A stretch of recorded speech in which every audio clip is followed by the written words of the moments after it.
महिला सुना व्यवसायी लुट आक्रमण कर 36 लाख टंका नहीं गले दुर्वृत्त कटक तालदंडा केनाल उपर दे जाइथिबा जातीय राजपथ ओभरब्रिज उपर होइछे लुट एनी मधुपाटना थाना अभियोग करिसेंती महिला जनक सुना किणवाकू बस रे कोलकाता जाइथांते जड़े दुकान कर्मचारी सांगरे बस स्टाण्ड जाउथिले रास्तार आक्रमण कर टंका नहीं जाइछंती लुटेरा अभियोग पर सीसीटीवी फुटेज जांच करी तदंत चलाइछि पुलिस।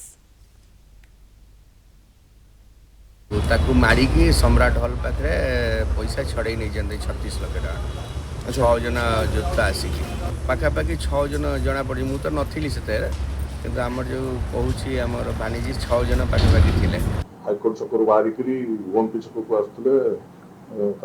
कैश 36 लाख ये मधुबनी ओभरब्रिज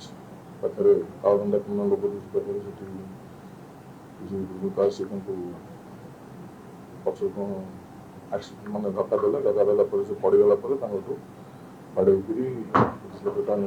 आमर सन्दर्भ केस रेजिस्ट्रेशन टीम भी गठन कर वेरीफाई कर बहुत शीघ्र रिजल्ट भी भल।